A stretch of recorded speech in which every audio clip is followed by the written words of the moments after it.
Hello students, chemical thermodynamics का lecture number 21। इसके पहले के लेक्चर में हमने रिएक्शन बॉन्ड एंथैल्पी देखी थी। मतलब with the help of bond enthalpy हम कोई भी रिएक्शन की एंथैल्पी फाइंड आउट कर सकते हैं। उसका हमने फॉर्मूला देखा था, that is enthalpy of reaction. मतलब with the help of bond enthalpy हम रिएक्शन की एंथैल्पी निकाल सकते। किसके हेल्प से? जितने भी बॉन्ड्स उसमें प्रेजेंट है, रिएक्टेंट साइड में, प्रोडक्ट साइड में, सभी बॉन्ड एंथैल्पी का यूज़ करके हम enthalpy of reaction find out कर सकते हैं। And for this we have formula, the enthalpy of reaction is the summation of enthalpies of reactant. Generally हम पहले प्रोडक्ट लेते हैं, बट इस केस में आईपीसी के अकॉर्डिंग हमें क्या लेना है? रिएक्टेंट लेना है, और ये आपको याद रखना है। ठीक है, summation of enthalpies of reactant minus summation of enthalpies of product. तो रिएक्टेंट के एंथैल्पीज माइनस आपको प्रोडक्ट की एंथैल्पी करनी थी। ये फॉर्मूला है, enthalpy of reaction is equal to summation of enthalpies of reactant minus summation of enthalpies of product. Okay, अब इसको कैसे यूज़ करना है, इसके लिए आपको एक एग्जाम्पल दिया, तो आपको एक एग्जाम्पल से और एक प्रॉब्लम से समझ में आ जाएगा कि एग्जैक्टली आपको क्या करना है। ठीक है, तो देखो यहाँ पे we have one reaction that is, या फिर कंसिडर रिएक्शन, हमें एक रिएक्शन कंसिडर करना है। Consider the reaction that is H2 gaseous plus I2 gaseous, hydrogen gas और आयोडीन गैस, इन दोनों को जब रिएक्ट करेंगे या फिर ये जब दोनों रिएक्ट होंगे तो there is a formation of hydrogen iodide in the gaseous state. ये हमारी रिएक्शन है। इस रिएक्शन की हमें एंथैल्पी फाइंड आउट करनी है, और उसके लिए हम इस इक्वेशन को यूज़ करेंगे, enthalpy of reaction to summation of enthalpies of reactor minus summation of enthalpies of product. So enthalpy is given by, enthalpy of reaction कैसे फाइंड आउट करेंगे? The enthalpy of reaction is given by this equation, enthalpy of reaction. तो summation मतलब जितने भी reactant है सबकी bond enthalpy की addition होगी। तो हमारे पास इसमें दो रिएक्टेंट, एक हाइड्रोजन गैस है और दूसरा आयोडीन गैस है। ओके, तो हम रिएक्टेंट के लिए ब्रैकेट लेंगे। अब रिएक्टेंट हमारे पास दो है, तो पहले हम H2 इस रिएक्टेंट को देखेंगे, और H2 में एक ही HH बॉन्ड है, तो एंथैल्पी ऑफ HH बॉन्ड, या फिर वी से that's a bond enthalpy of hydrogen bond. ठीक है, it's a HH bond enthalpy. ये हो गया एक रिएक्टेंट। फिर दूसरा रिएक्टेंट तो वो उसमें ऐड करना पड़ेगा, क्योंकि हम क्या लेते हैं? Summation of enthalpies of reactor. जितने भी रिएक्टर रहेंगे सभी के बॉन्ड एंथैल्पी की सम लेंगे, मतलब सभी जितने भी रिएक्टर रहेंगे सबके बॉन्ड्स और सबके एडिशन करेंगे। यहाँ पे हमने एक रिएक्टर में HH बॉन्ड है तो वो लिया, उसके एंथैल्पी ली, प्लस दूसरा रिएक्टर में आई बॉन्ड है, मतलब आई के बीच में बॉन्ड है, मतलब आयोडीन के बीच में बॉन्ड है, तो उसकी भी हम बॉन्ड एंथैल्पी लेंगे। तो bond enthalpy of iodine bond, तो आयोडीन के बीच में जो बॉन्ड है उसकी हम बॉन्ड एंथैल्पी लेंगे। तो ये दो ही रिएक्टेंट है हमारे पास, तो हमने दोनों की एंथैल्पी ले ली। ओके, उसके बाद माइनस क्या है? Summation of enthalpies of product. तो प्रोडक्ट तो हमारे पास एक ही है, हाइड्रोजन आयोडाइड, तो उसमें तो हर एक रिएक्टेंट की मतलब प्रोडक्ट की सम लेने की जरूरत नहीं, एक ही प्रोडक्ट है। ठीक है, तो हम एक प्रोडक्ट की बॉन्ड एंथैल्पी लेंगे। So bond enthalpy of which product? It's a HI की बॉन्ड एंथैल्पी। ठीक है, HI बॉन्ड है उसके अंदर, उस प्रोडक्ट के अंदर, तो उसकी एंथैल्पी। बट हमारे पास HI के कितने मॉलिक्यूल्स है? 2 मॉलिक्यूल्स है, तो बॉन्ड भी कितने रहेंगे? 2। तो हम क्या करेंगे? उस वैल्यू को हम 2 से मल्टीप्लाई करेंगे। ठीक है, और इस प्रोडक्ट को हम लेंगे एक ब्रैकेट में। तो ये हो गया रिएक्टेंट का bracket minus 2 into product of enthalpies of product. ठीक है, it's a bond enthalpy of product. तो हर एक जो रिएक्टेंट है उनका बॉन्ड और जितने प्रोडक्ट है, और कोएफिशिएंट अगर है उसके सामने, इसके सामने कुछ नहीं है इसलिए हमने मल्टीप्लाई नहीं किया, इसके सामने भी कुछ नहीं इसलिए मल्टीप्लाई नहीं किया। सिंपल HH बॉन्ड एंथैल्पी और आई बॉन्ड एंथैल्पी ली, दोनों की सम ली एक ब्रैकेट में। ये रिएक्टेंट हो गया पूरा। फिर माइनस प्रोडक्ट साइड में सिर्फ एक ही प्रोडक्ट है, तो हमने उस प्रोडक्ट के बॉन्ड की एंथैल्पी ली, that is HI bond enthalpy. लेकिन ये उसके सामने कोएफिशिएंट 2 है, तो हमें उस एंथैल्पी को 2 से मल्टीप्लाई करना है। तो इस टाइप से अगर इसकी वैल्यू दी तो हम आगे पुटअप करके इसको फाइंड आउट कर सकते हैं। और आपको कुछ पॉइंट्स दिए रिमेंबर करने के लिए। आपको बोला है कि अगर रिएक्टेंट एंड प्रोडक्ट अगर डायटोमिक मॉलिक्यूल है, ठीक है, अगर रिएक्टेंट और प्रोडक्ट अगर डायटोमिक मॉलिक्यूल है, तो इस इक्वेशन से, ये जो इक्वेशन है हमारा, इस इक्वेशन से हमें जो प्रोडक्ट मिलने वाला है वो एक्यूरेट रहेगा, मतलब जो बॉन्ड एंथैल्पी मिलेगी वो कैसी रहेगी, एक्यूरेट रहेगी। डायरेक्ट मतलब जैसे H2 2 आइटम से बना है, I2 ये भी 2 आइटम से बना है, टॉइस HI ये भी 2 आइटम से बना है, तो इससे जो वैल्यू मिलेगी वो एक्यूरेट मिलेगी। लेकिन अगर वही इक्वेशन, यही इक्वेशन अगर हम पॉलीएटॉमिक मॉलिक्यूल के लिए यूज़ करें जिसमें 2 से ज़्यादा आइटम प्रेजेंट है, तो इन दैट केस आपको जो वैल्यू मिलेगी वो एग्जैक्ट नहीं मिलेगी, वो आपको कैसे मिलेगी, अप्रॉक्सीमेट मिलेगी, ठीक है। और हम बोल सकते हैं उसकी एवरेज बॉन्ड एंथैल्पी की वैल्यू आपको वहाँ पे मिल सकती है, तो आपको ये याद रखना है, ओके। मतलब अगर डायएटॉमिक मॉलिक्यूल है तो आपको इस इक्वेशन से जो वैल्यू मिलेगी वो एक्यूरेट मिलेगी, लेकिन अगर पॉलीएटॉमिक मॉलिक्यूल है तो उस केस में हमें जो बॉन्ड एंथैल्पी की वैल्यू मिलेगी वो नियर अबाउट मिलेगी, वो एवरेज मिलेगी, ओके। तो ये हो गया हमारा रिमेंबर का पॉइंट जो आपके बुक में दिया हुआ है। तो आपको एक प्रॉब्लम सॉल्व किया हुआ प्रॉब्लम है वो एक बार समझा के दे देती हूँ। एक प्रॉब्लम अगर समझ में आ गया तो आप बाकी के प्रॉब्लम सॉल्व कर सकते हो, ओके। तो देखो आपको एग्जाम्पल दिया आपकी बुक में, calculate the standard enthalpy of reaction. आपको रिएक्शन की स्टैंडर्ड एंथैल्पी फाइंड आउट करनी है। अब रिएक्शन देखो कौन सी है, तो हम देखते हैं प्रॉब्लम। तो प्रॉब्लम में आपको ये दिया है, सिंपल एग्जाम्पल है और दूसरा एग्जाम्पल भी है, तो अगर ये समझ में आ गया तो आपको दूसरा भी एग्जाम्पल समझ में आ जाएगा। सो N2H4 गैसेस दिया हुआ है प्लस H2 गैसेस दिया हुआ है, ठीक है। और इससे आपको मिलता है ammonia, that is twice NH3 gaseous, okay. ये रिएक्शन होगी N2H4 gases plus H2 gases, it gives twice NH3 gases. अब देखो आपको इसमें गिवन क्या क्या दिया हुआ है, गिवन दिया है आपको एंथैल्पी ऑफ रिएक्शन NH की बॉन्ड एंथैल्पी गिवन है, it is 389 kilojoule, okay, plus sorry ये दिया है किलोजूल मोल इनवर्स। देन उसके बाद आपको दिया है एंथैल्पी ऑफ HH बॉन्ड की एंथैल्पी दी है, it is 435 kilojoule mole inverse, ठीक है, किलोजूल मोल इनवर्स, ये होगी हमारी HH की बॉन्ड एंथैल्पी। नाउ दूसरा दिया है हमें enthalpy of NN bond, it is 159 kilojoule mole inverse, ये होगी हमारी NN बॉन्ड की एंथैल्पी। मतलब इस रिएक्शन में जितने टाइप्स के बॉन्ड है सबकी बॉन्ड एंथैल्पी हमें गिवन है। अब हमें ये फॉर्मूला इसके ऊपर अप्लाई करना है, summation of enthalpies of reactor minus summation of enthalpies of, ये फॉर्मूला हमें अप्लाई करना है, ठीक है। पर ये फॉर्मूला अप्लाई करने से पहले हमें पहले ये देखना पड़ेगा कि उसमें बॉन्ड्स कितने कितने प्रेजेंट हो। इसके लिए हमें रिएक्शन को थोड़ा इलेबोरेट करना पड़ेगा, in the form of bond लिखना पड़ेगा। यही रिएक्शन को हम बॉन्ड के फॉर्म में लिखते हैं, तो आपको बुक में लिख के दिया है, ठीक है। तो देखो यहाँ पे इसको थोड़ा इलेबोरेट करेंगे तो कैसे आएगा ये एन, ये हमारा यहाँ से सॉल्यूशन स्टार्ट हो, एक्चुअली ये गिवन हमें तो लिखना ही है, नो डाउट हमारा प्रॉब्लम तो वैसे यहाँ से स्टार्ट, आप रिएक्शन लिखोगे, सबकी बॉन्ड एंथैल्पीज गिवन लिखोगे, फिर हम इस रिएक्शन को थोड़ा इलेबोरेट करेंगे। 2 NN बॉन्ड है, फिर ये H, ओके, यहाँ पे एक H, यहाँ पे एक H, क्योंकि हमारा फॉर्मूला क्या है N2H4, 2 N थे तो 2 बीच में लिख ले, H4 1 2 3 4 ये हो गया, प्लस हाइड्रोजन 2 है, गैशियस स्टेट मैंने लिखा नहीं है, आपको देखना है वो लिखना है कंपल्सरीली, ओके। तो वो लिख लेते हैं यहाँ पे ये गैशियस और ये भी gaseous state, okay. Now what it gives ammonia. Ammonia में 1 नाइट्रोजन होता है और 3 हाइड्रोजन है, तो ये हमने यहाँ पे 3 हाइड्रोजन ड्रॉ कर लिए, ठीक है। और यहाँ पे यहाँ के अमोनिया के 2 मॉलिक्यूल्स बन रहे, तो इसलिए हम यहाँ पे टॉइस भी लिखेंगे, तो ये हमारी रिएक्शन होगी। अब हमारे पास फॉर्मूला है, तो फॉर्मूला कौन सा आपको बताइए, हमें क्या फाइंड आउट करना है, enthalpy of reaction find out करना है। तो enthalpy of reaction is equal to summation of enthalpies of reactant minus summation of enthalpies of product, ठीक है। ये आपका रिएक्टेंट और ये आपका प्रोडक्ट है। अब देखो, अब ये फॉर्मूले में हमें पुटअप करना है। अब हमारे पास रिएक्टेंट साइड में ये इतने सारे बॉन्ड है, तो N हमारे पास रिएक्टेंट साइड में कितने बॉन्ड है, यहाँ पे ये NN वाला एक बॉन्ड है और NH वाला एक बॉन्ड है, मतलब टाइप NN टाइप का बॉन्ड दिख रहा है और NH टाइप का बॉन्ड दिख रहा है। तो हम पहले NH टाइप को देखते हैं। हमारे पास NH के कितने बॉन्ड है, ये एक बॉन्ड NH, ये दूसरा NH, ये तीसरा NH और ये चौथा NH। तो हमारे पास कितने NH है, 4 NH है। तो हम ब्रैकेट लेंगे, 4 लेंगे क्योंकि 4 NH बॉन्ड है, 4 into enthalpy of NH bond, ठीक है। तो ये हो गया NH के 4 NH है इसलिए 4 into NH bond enthalpy, plus इसी इसमें एक NN बॉन्ड भी है बट एक ही है, ये एक ही NN बॉन्ड है, तो फिर उसमें मल्टीप्लाई करने की ज़रूरत नहीं है। तो enthalpy of enthalpy of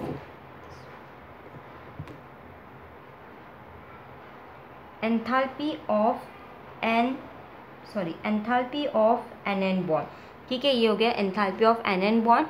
then उसके बाद और एक रिएक्टेंट है, इस रिएक्टेंट का तो पूरा हो गया, हमने 4 NH बॉन्ड भी लिख लिए और एक NN बॉन्ड भी लिख लिया। अब एक HH bond plus enthalpy of HH bond. तो ये हो गया पूरा रिएक्टेंट साइड हमारा।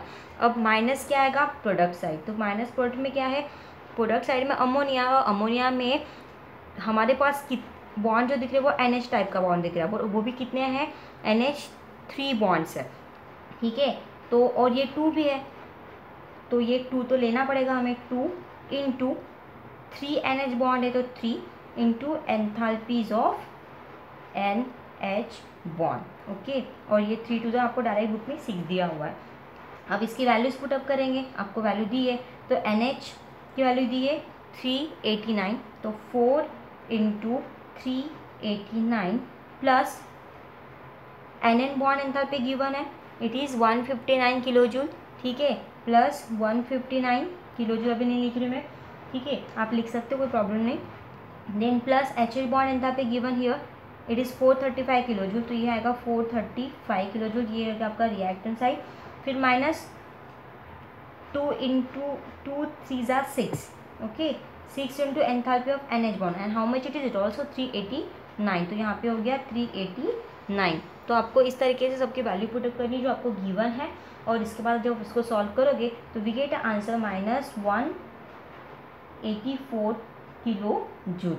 ओके, इसका जब आप मैथमेटिकल अलजेब्रिक उसका सॉल्व करोगे तो आपको 184 किलो जूल मिलेगा। इस टाइप से हमें क्या करना है, प्रॉब्लम्स को सॉल्व करना है। तो आई होप आपको समझ में आ गया है, लेकिन इसके लिए आपको रिएक्शन को इस इलेबोरेट फॉर्म में लिखना पड़ेगा। उसमें कौन से टाइप के कितने कितने बॉन्ड है, जैसे इसमें एक NN टाइप का बॉन्ड था, एक NH टाइप का बॉन्ड था, ऐसे 2 टाइप के बॉन्ड थे। बट NH के कितने बॉन्ड थे, 4 बॉन्ड थे, इसलिए हमने उसको 4 से मल्टीप्लाई किया था। NN का एक ही बॉन्ड है तो हमें उसको मल्टीप्लाई करने की ज़रूरत नहीं पड़ी। एक रिएक्टेंट था HH, बट उसका भी एक ही बॉन्ड था, उसको मल्टीप्लाई नहीं किया। प्रोडक्ट साइड में देखो, फिर माइनस में हम प्रोडक्ट साइड लिखा है, प्रोडक्ट में यहाँ पे ऑलरेडी कोएफिशिएंट 2 दिया तो हमने 2 से मल्टीप्लाई कर दिया। देन हमारे पास इस प्रोडक्ट में NH बॉन्ड है, बट NH टाइप का एक ही बॉन्ड है, बट सॉरी NH ये टाइप का बॉन्ड है, बट NH बॉन्ड कितने हमारे पास 1 2 एंड 3 है, इसलिए हमने 3 से मल्टीप्लाई किया। 3 into bond enthalpy of NH bond, और फिर सबकी वैल्यू आपको गिवन है, सबकी वैल्यू पुटअप कर दी इस फॉर्मूले में, तो आपको माइनस 184 किलो जूल आंसर मिला है। तो इस टाइप से हम enthalpy of reaction find out कर सकते हैं कोई भी केस में। लेकिन इसलिए हमें इसके लिए इंपॉर्टेंट चीज़ कौन सी है, हमें रिएक्शन को पूरा क्या करना होता है, इलेबोरेट करना होता है। ओके, तो ये हो गया आपका enthalpy change of the reaction. आपको एक प्रॉब्लम दिया है दैट इज़ 4.134, तो आप ये सॉल्व करके देखो तो आपको अच्छे समझ में आ जाएगा, और ऑलरेडी गिवन है वहाँ पे सॉल्व करके, तो एक बार आप उसको देख लो तो आपके डाउट्स क्लियर हो जाएंगे। देखो next point, Haze's law of constant heat summation. It's very important from both point of view. It's asked very time in exam. ठीक है, बहुत बार ये पूछ चुके हैं एग्जाम में। Haze's law of constant heat summation is of 2 marks. So Haze's law of constant heat summation का statement देखो, और आपको सबसे इंपॉर्टेंट चीज़ कि कोई भी स्टेटमेंट हो आपको प्रॉपरली वर्ड टू वर्ड लिखना है, that is helpful for covering the marks. So Haze's law of constant heat summation. The law said that overall the enthalpy change for a reaction is equal to sum of enthalpy changes of individual steps in the reaction.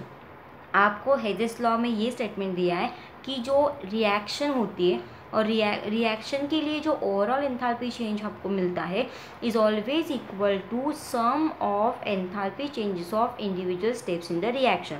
मतलब हमने एक reaction consider किए और उस reaction के लिए हमें overall enthalpy change पता है, तो वो ओवरऑल चेंज जो होता है वो इक्वल होता है। किससे इक्वल होता है, अगर हमने उसी रिएक्शन को अगर स्टेप वाइज मैनर में लिखा, ठीक है, और उस हर एक इंडिविजुअल स्टेप की हमने एंथैल्पी चेंजेस की वैल्यू को ऐड कर दिया, सबका सम कर दिया, तो वो जो वैल्यू आएगी वो वैल्यू और जो हमें ऑलरेडी वैल्यू मिली है ओवरऑल रिएक्शन की एंथैल्पी चेंज की, दोनों वैल्यू कैसे रहेगी, सेम। मतलब वो रिएक्शन आप एक सिंगल स्टेप में कैरी आउट करो उसकी एंथैल्पी चेंज की वैल्यू, या फिर वही रिएक्शन को आप नंबर ऑफ स्टेप्स में करो और सभी स्टेप के वैल्यू को, एंथैल्पी के वैल्यू को आप सम अप करो, उसका एडिशन करो, तो वो जो वैल्यू मिलेगी वो कैसे रहेगी, इक्वल। मतलब ओवरऑल रिएक्शन की वैल्यू और सभी एंथैल्पी के वैल्यू को ऐड करके जो वैल्यू मिलेगी नंबर ऑफ स्टेप्स के, तो वो वैल्यू इक्वल रहेगी। ठीक है, तो ये स्टेटमेंट का मीनिंग है, आपको प्रॉब्लम से समझ में आ जाएगा। मतलब आपको एग्जाम्पल से क्लियर हो जाएगा कि अगर हम वो रिएक्शन सिंगल स्टेप में करेंगे उसकी वैल्यू, या फिर वो रिएक्शन हम नंबर ऑफ स्टेप्स में करेंगे उसकी वैल्यू, दोनों वैल्यू इक्वल रहेंगी। समझ में आया। मतलब overall enthalpy change for a reaction is equal to sum of enthalpy changes of individual steps in the reaction। अगर रिएक्शन में इंडिविजुअल स्टेप्स है उसकी, तो सबकी सम करेंगे तो वो वैल्यू, और ओवरऑल वैल्यू उस रिएक्शन की कैसी होती है, इक्वल। किसकी वैल्यू, एंथैल्पी चेंज की वैल्यू। ओके, तो ये स्टेटमेंट हो गया, overall enthalpy change for the reaction is equal to sum of enthalpies of individual steps of the reaction. तो इसके लिए हम प्रॉपरली एग्जाम्पल देख लेते हैं। अगर एग्जाम्पल आपको समझ में आ गया तो आपको ये टर्म समझ में आ जाएगी। ठीक है, देखो एग्जाम्पल, सिंथेसिस ऑफ अमोनिया। हमें अमोनिया का सिंथेसिस करना है ना, अमोनिया का फॉर्मूला है NH3। ठीक है, अब सिंथेसिस ऑफ अमोनिया जो है उसको हम डायरेक्ट भी कर सकते हैं और उसको हमने स्टेप वाइज, एक्चुअली हम डायरेक्ट स्टेप भी लिख सकते हैं और उसको 2 स्टेप में भी लिख सकते हैं। तो आपको 2 स्टेप्स में उसको लिख के दिया। जब हमें अमोनिया प्रिपेयर करना है, NH3 प्रिपेयर करना है, तो हम 2 moles of hydrogen gas plus 1 mole of N2 gas, इनको रिएक्ट करेंगे फर्स्ट स्टेप में। कितना लेंगे, 2 मोल्स ऑफ हाइड्रोजन गैस लेंगे, 1 मोल ऑफ नाइट्रोजन गैस लेंगे, उनको रिएक्ट करेंगे, तो we get N2H4 gaseous state. Okay, और इसका आपको एंथैल्पी चेंज भी गिवन है।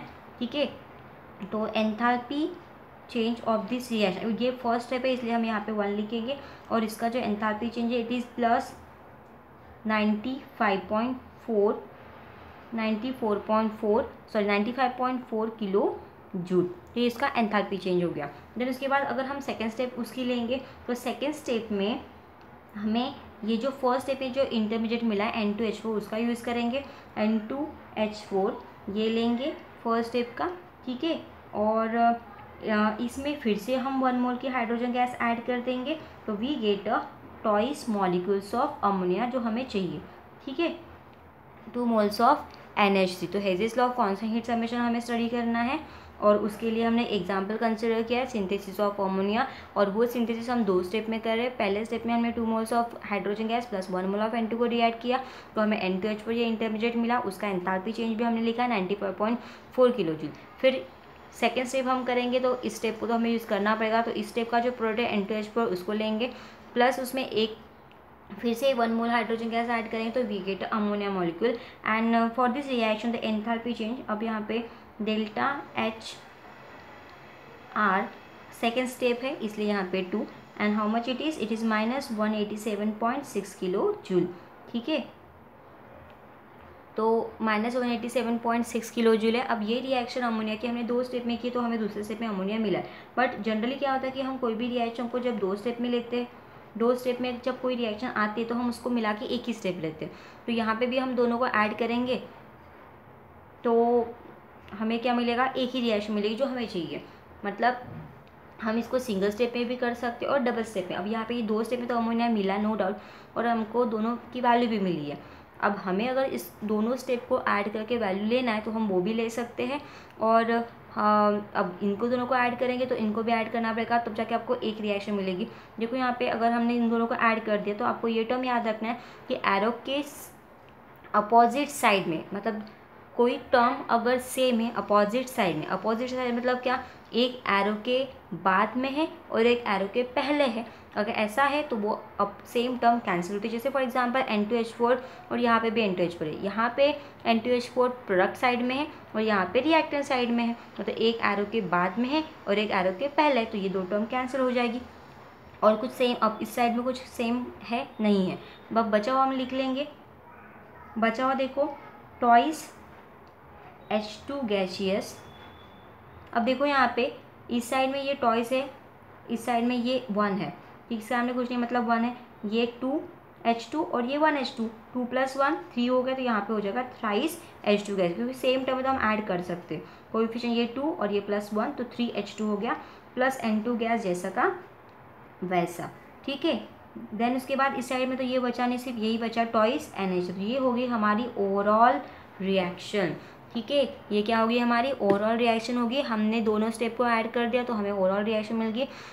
अगर हमने इन दोनों स्टेप को ऐड कर दिया तो इनके एंथैल्पी की वैल्यू भी ऐड होती है, और जब हमने दोनों को ऐड कर दिया तो इसकी ओवरऑल एंथैल्पी हमें मिलती है -92.2 किलोजूल। तो ये एंथैल्पी की वैल्यू, अगर हमने डायरेक्ट ये भी स्टेप लिखी तो भी यही वैल्यू मिलेगी, अगर हमने दोनों स्टेप को ऐड करके लिखा तो भी हमें यही वैल्यू मिलेगी। मतलब हमने ये दो स्टेप ना लिखते हुए अगर हम डायरेक्ट ये भी स्टेप लिखते हैं तो हमें जो वैल्यू मिलेगी वो 92.2 किलोजूल ही रहेगी, विदाउट राइटिंग दिस या फिर विदाउट डूइंग दिस। लेकिन अगर हमने स्टेप वाइज मैनर में किया और दोनों स्टेप को ऐड किया तो एंथैल्पी की वैल्यू ऐड हो जाएगी, दोनों की सम हो जाएगी तो वो भी वैल्यू सेम, मतलब ओवरऑल रिएक्शन की वैल्यू और इन दोनों की सम की वैल्यू जो है वो दोनों इक्वल रहते हैं अकॉर्डिंग टू हेजेस लॉ। समझ में आया?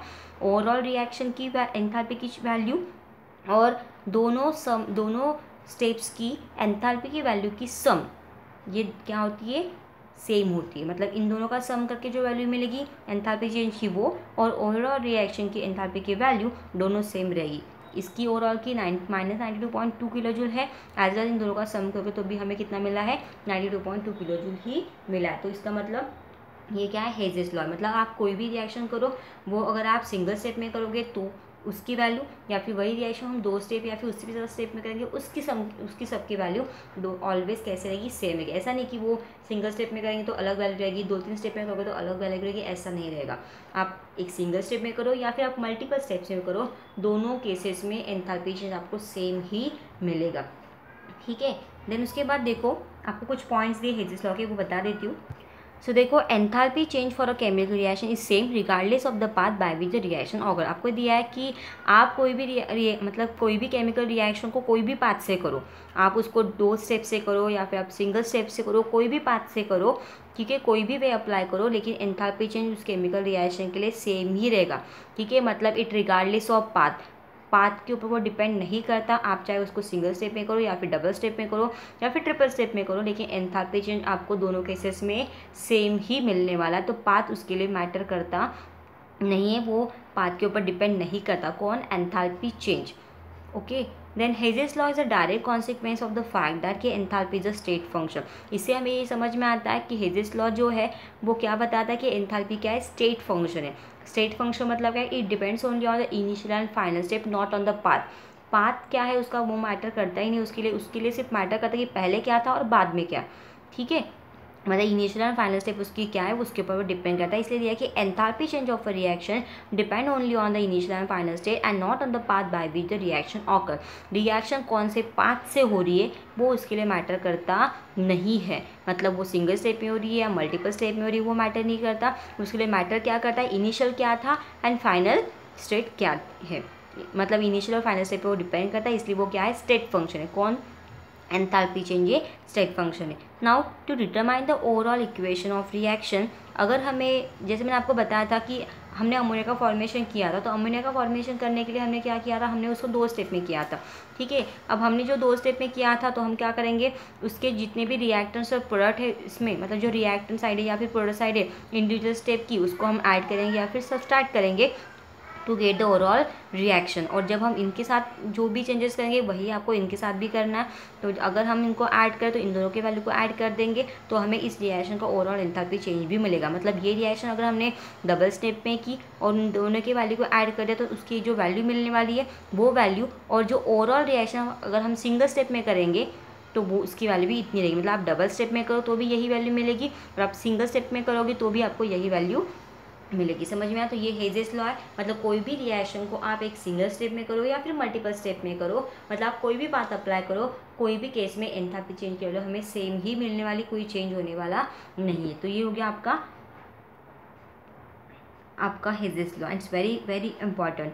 ओके, देन अप्लीकेशन दिया हुआ है। अप्लीकेशन में दिया है कि हेजेस लॉ जो है it is useful to calculate the enthalpy change for the reaction with their enthalpies being not known experimentally. मतलब जिस रिएक्शन की एंथैल्पी हमें एक्सपेरिमेंटली पता नहीं होती या फिर आप पता नहीं कर सकते एक्सपेरिमेंट से, तो उसकी एंथैल्पी हम फाइंड आउट कर सकते by this Hess's law. So how to use the Hess's law we see in the next lecture.